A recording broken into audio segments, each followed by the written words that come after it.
Hema committee റിപ്പോർട്ടിന് മുമ്പും ശേഷവുമല്ല cinema മേഖലയിൽ നിരവധി പരാതികൾ നമ്മൾ കേട്ടിട്ടുണ്ട്. പക്ഷേ ഹേമ റിപ്പോർട്ടിന് ശേഷമാണ് അത് കൂടുതൽ ചർച്ചയാവുകയും നടപടികളിലേക്കും കേസുകളിലേക്കും ഒക്കെ കടക്കുകയും ചെയ്തിട്ടുള്ളത്.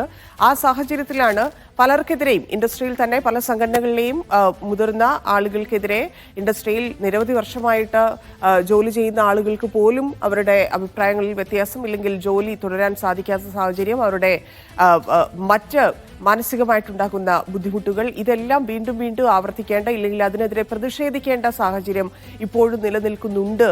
ഇത്രയധികം കേസുകളും നിയമ നടപടികളൊക്കെ ഉണ്ടായിട്ടും എന്നുള്ളത് അത്ഭുതപ്പെടേണ്ട ഇല്ലെങ്കിൽ അങ്ങനെ ഇത്ര വലിയൊരു ഇൻഡസ്ട്രിയിൽ സംഭവിക്കുന്നു എന്നുള്ള കാര്യത്തിൽ നാണം കെടേണ്ട ഒരു കാര്യം കൂടിയാണ് അത്. ആ സാഹചര്യം പറഞ്ഞു വന്നത് ഹേമ കമ്മിറ്റി റിപ്പോർട്ടിലടക്കം ആരോപണ വിധേയരായിട്ടുള്ള അംഗങ്ങളെ പുറത്താക്കണം എന്നാവശ്യപ്പെട്ടുകൊണ്ട് മേക്കപ്പ് ആൻഡ് ഹെയർ സ്റ്റൈലിസ്റ്റ് യൂണിയനിലെ അംഗങ്ങൾ കഴിഞ്ഞ ദിവസം സമൂഹ മാധ്യമങ്ങളിൽ രംഗത്ത് വന്നിരുന്നു.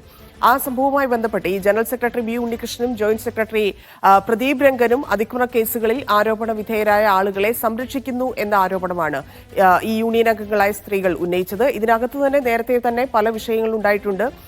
സ്വാഭാവികമായിട്ടുണ്ടാകുന്ന നടപടികൾ ഇല്ലെങ്കിൽ ആ സമയത്തേക്കുള്ള മാറ്റി നിർത്തൽ എന്നതിനപ്പുറത്തേക്ക് ഒരു രീതിയിലും നടപടിയോ ഇവർക്ക് അനുകൂലമായിട്ടുള്ള ഒരു കാര്യമോ അവിടെ സംഭവിച്ചിട്ടില്ല എന്നാണ് നമ്മുടെ അന്വേഷണത്തിൽ നിന്ന് നമ്മൾ സംസാരിച്ചതിൽ നിന്ന് നമുക്ക് മനസ്സിലായിട്ടുള്ളത്. അപ്പം ഈ പോക്സോ കേസിൽ അടക്കം പ്രതിയായിട്ടുള്ള മേക്കപ്പ് ആർട്ടിസ്റ്റിനെ യൂണിയൻ സംരക്ഷിക്കുന്നു എന്നാണ്, അതിനെതിരെ പ്രതികരിക്കുന്ന ആളുകൾക്ക് സസ്പെൻഷനും നൽകുകയും ഭീഷണിപ്പെടുത്തുകയും ഒക്കെ ചെയ്യുന്നു എന്ന പരാതിയാണ് ഇവർ ഉന്നയിക്കുന്നത്. അതായത് പ്രതിയായ ആളെ സംരക്ഷിക്കുകയും അതിനെതിരെ സംസാരിക്കുന്നവരെ ജോലി ചെയ്യാൻ അനുവദിക്കാതെയും മാനസികമായിട്ടുള്ള സമ്മർദ്ദം ഉണ്ടാക്കുകയും ഭീഷണി ഉണ്ടാവുകയും ഒക്കെ ചെയ്യുന്നു. പല രീതിയിൽ പല കാലഘട്ടങ്ങളിലായിട്ട് നമുക്ക് ഇത്തരത്തിൽ സിനിമാ ഇൻഡസ്ട്രിയിൽ നിന്നുള്ള വാർത്തകൾ വന്നിട്ടുണ്ട്. പക്ഷേ അതിൽ ചിലതൊക്കെ വലിയ കാര്യമായതോടുകൂടി നടിയാക്രമിച്ച സംഭവം പോലെയുള്ള സംഭവങ്ങൾ ഉണ്ടായതോടുകൂടി ഹേമ കമ്മിറ്റി റിപ്പോർട്ട് വന്നതിന് ശേഷം പല ആളുകളും ചോദ്യ മുനയിൽ നിൽക്കേണ്ട സാഹചര്യം വന്നതുകൂടിയൊക്കെയാണ് കുറച്ചുകൂടി ഇപ്പൊ ഒരു ഇന്റേണൽ കമ്മിറ്റി എന്നതിലേക്ക് പോലും എപ്പോഴാണ് ഏത് ഘട്ടത്തിലാണ് ആ ഇൻഡസ്ട്രി എത്തിയത് എന്നതൊക്കെ നമ്മൾ കണ്ടതാണ്. അപ്പോൾ സ്വാഭാവികമായിട്ട് വരുന്ന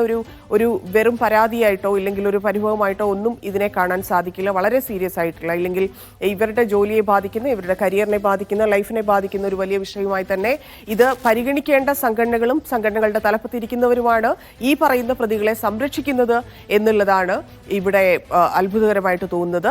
2 ലക്ഷത്തോളം രൂപ നൽകി സംഘടനയിൽ അംഗങ്ങളായ ആളുകൾക്ക് ഈ തൊഴിൽ നിഷേധിക്കുന്നു എന്ന പരാതി കൂടി ഉന്നയിച്ചാണ് മേക്കപ്പ് ആർട്ടിസ്റ്റുകളായ രോഹിണി, ഏഞ്ചൽ, എലിസബത്ത് എന്നിവർ യൂണിയൻ ഓഫീസിന് മുന്നിൽ നിരാഹാര സമരം ആരംഭിച്ചത്. നമ്മൾ ഇന്ന് ആ ദൃശ്യങ്ങളെല്ലാം കണ്ടതാണ്. നമുക്കറിയാം WCCയുടെ ഭാഗമായിട്ടുള്ള ആളുകളും റിമ കലിങ്കൽ, പാർവതി തിരുവോത്ത്, സജിത മഠത്തിൽ ഉൾപ്പെടെയുള്ള ആളുകളൊക്കെ സോഷ്യൽ മീഡിയയിലൂടെ രാവിലെ മുതൽ തന്നെ ഈ വിവരങ്ങളൊക്കെ പങ്കുവച്ചുകൊണ്ടിരിക്കുന്നത് ഉണ്ട്.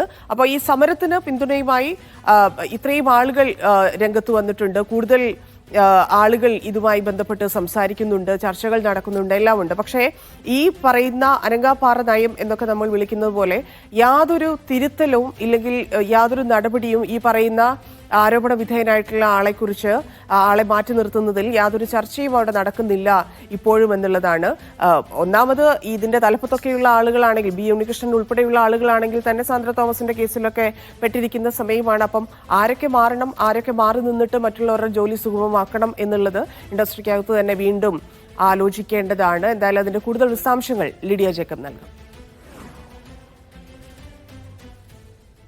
ഫെഫ്ക ജനറൽ സെക്രട്ടറി ബി ഉണ്ണികൃഷ്ണനും ജോയിന്റ് സെക്രട്ടറി പ്രദീപ് രംഗനുമെതിരെ വളരെ വലിയ ആരോപണങ്ങൾ ഉന്നയിച്ച് കഴിഞ്ഞ ദിവസം വനിതാ മേക്കപ്പ് ആർട്ടിസ്റ്റുകൾ രംഗത്ത് വന്നിരുന്നു. അതിൽ അവർ പ്രധാനമായും ഉന്നയിക്കുന്ന ഒരു കാര്യങ്ങൾ എന്ന് പറയുന്നത് ഈ ഹേമ കമ്മിറ്റി റിപ്പോർട്ടിലടക്കം പ്രതികളായിട്ടുള്ള ആളുകളെ അല്ലെങ്കിൽ ആരോപണ വിധേയരായിട്ടുള്ള ആളുകളെ ഫെഫ്ക സംരക്ഷിക്കുന്നു. അതിൽ ബി ഉണ്ണികൃഷ്ണൻ ഇവരെ സംരക്ഷിക്കുന്നതിന് കൂട്ടുനിൽക്കുന്നു എന്നുള്ള തരത്തിലുള്ള വലിയ ആരോപണങ്ങളാണ് ഈ വനിതാ മേക്കപ്പ് ആർട്ടിസ്റ്റുകൾ ഉന്നയിച്ചിരിക്കുന്നത്. മാത്രമല്ല ഇവർ ഹേമ കമ്മിറ്റി റിപ്പോർട്ടിലടക്കം മൊഴി നൽകിയ ആളുകളാണ്. തങ്ങൾക്കെതിരെയും ഇത്തരത്തിൽ ചൂഷണങ്ങളും അതിക്രമങ്ങളും നടന്നിട്ടുണ്ട് എന്ന ഹേമ കമ്മിറ്റി റിപ്പോർട്ടിൽ പറഞ്ഞ ആളുകളാണ്. ഇവർക്കെതിരെ വലിയ രീതിയിലുള്ള ഭീഷണികളും അതുപോലെ തന്നെ സസ്പെൻഷൻ നൽകുമെന്നടക്കമുള്ള കാര്യങ്ങളും അല്ലെങ്കിൽ കാരണം കാണിക്കൽ നോട്ടീസ് അടക്കമുള്ള കാര്യങ്ങൾ നൽകുന്നു എന്നുമാണ് ഇവർ ആരോപിക്കുന്നത്. അതിൽ ഏറ്റവും പ്രധാനപ്പെട്ട ഒരു 3 വനിതകളാണ് നിലവിൽ നിരാഹാര സമരം ഇന്ന് മേക്കപ്പ് ആൻഡ് ഹെയർ സ്റ്റൈലിസ്റ്റ് യൂണിയന്റെ ഓഫീസിന് മുന്നിൽ ആരംഭിച്ചിരിക്കുന്നത്. ഇവർ ആരോപിക്കുന്ന ഏറ്റവും പ്രധാനപ്പെട്ട ഒരു കാര്യം എന്ന് പറയുന്നത് ഇതിനെതിരെ പ്രതികരിക്കുന്ന ആളുകൾക്കെതിരെ, തൊഴിൽ ചൂഷണത്തിനെതിരെ പ്രതികരിക്കുന്ന ആളുകൾക്ക് തൊഴിൽ നിഷേധിക്കുന്ന ഒരു സാഹചര്യം സാഹചര്യത്തിലേക്ക് പോകുന്നു. ഈ ബി ഉണ്ണികൃഷ്ണൻ അടക്കമുള്ള ആളുകൾ ഇവരെ വിളിച്ച് ഭീഷണിപ്പെടുത്തുന്നു. ഈ സസ്പെൻഷൻ നൽകും, ഒപ്പം ഈ തൊഴിൽ നൽകാത്ത ഒരു സ്ഥിതിയിലേക്ക് ഉണ്ടാകും, ഇവർ വീട്ടിലിരിക്കേണ്ട ഒരു സ്ഥിതിയിലേക്ക് ഉണ്ടാകുമെന്നുള്ള തരത്തിലുള്ള വലിയ ഭീഷണികൾ ഉയർത്തുന്നു. അതിനാൽ തന്നെ തങ്ങൾക്ക് തൊഴിൽ ലഭിക്കുന്നില്ല, തങ്ങൾക്ക് ജോലി ചെയ്യാനാവുന്നില്ല എന്നുള്ള തരത്തിലുള്ള ആരോപണങ്ങളാണ് ഇവർ ഉന്നയിക്കുന്നത്. അതുകൊണ്ട് തന്നെ ഇതിൽ ഒരു നടപടി ആവശ്യപ്പെടുന്നത്, കാരണം അവർക്ക് ജോലി ചെയ്യാൻ കഴിയുന്ന സാഹചര്യം ഒരുക്കേണ്ട ആളുകളാണ് അവരെ ജോലി ചെയ്യുന്നതിൽ നിന്ന് പിന്മാറാൻ നിർബന്ധിക്കുന്നത്, ഇല്ലെങ്കിൽ അവർക്ക് ഭീഷണി ഉണ്ടാക്കുന്നത് എന്നുള്ളതാണ്. അത് പരിഹരിക്കപ്പെടേണ്ട വിഷയമാണ്. അത് ഒരുപാട് ദിവസങ്ങൾ എടുക്കാതെ തന്നെ എത്രയും പെട്ടെന്ന് പരിഹരിക്കപ്പെട്ട് അവർക്ക് ജോലി കുറച്ചുകൂടി ഈസിയാക്കാനുള്ള, ഇല്ലെങ്കിൽ മാനസികമായിട്ട് അവർ അനുഭവിക്കുന്ന പ്രശ്നങ്ങൾ പരിഹരിക്കാനുള്ള ഒരു സാഹചര്യം ഉണ്ടാക്കും എന്ന് പ്രതീക്ഷിക്കാം. ഡീകോഡിന്റെ സമയം പൂർണ്ണമാവുകയാണ്.